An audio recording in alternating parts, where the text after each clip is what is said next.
Why do we behave the way we do? Some say it's because of hidden drives deep in our mind. Others say it's about how we think, or even just what we do.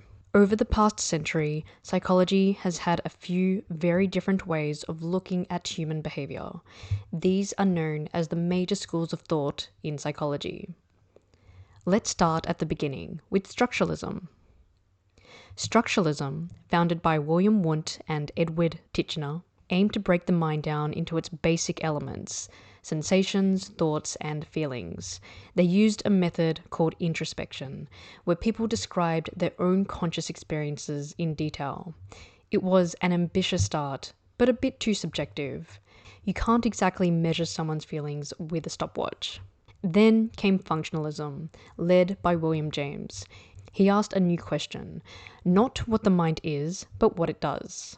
He believed our mental processes evolved to help us adapt and survive. Clearly a much more practical way of looking at psychology. Next came a complete shift: behaviourism. Behaviourists like John Watson and B.F. Skinner argued that we should forget about the mind and just study what we can see. They focused on observable behaviour, arguing that all behaviour is learned through conditioning. In other words, rewards and punishments. This approach made psychology far more scientific, but maybe a little too mechanical. Meanwhile, in Vienna, Sigmund Freud was digging deep into the unconscious mind. He believed our thoughts and actions are driven by hidden desires and early childhood experiences.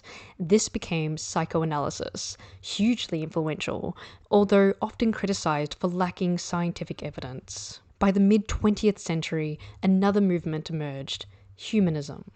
Psychologists like Abraham Maslow and Carl Rogers emphasized personal growth, free will, and the drive to become your best self. They believed that people are innately good, and that psychology should help them reach their potential. Eventually, the focus shifted again toward cognitive psychology and neuroscience. These modern approaches study how we think, learn, and process information, combining the best parts of earlier schools.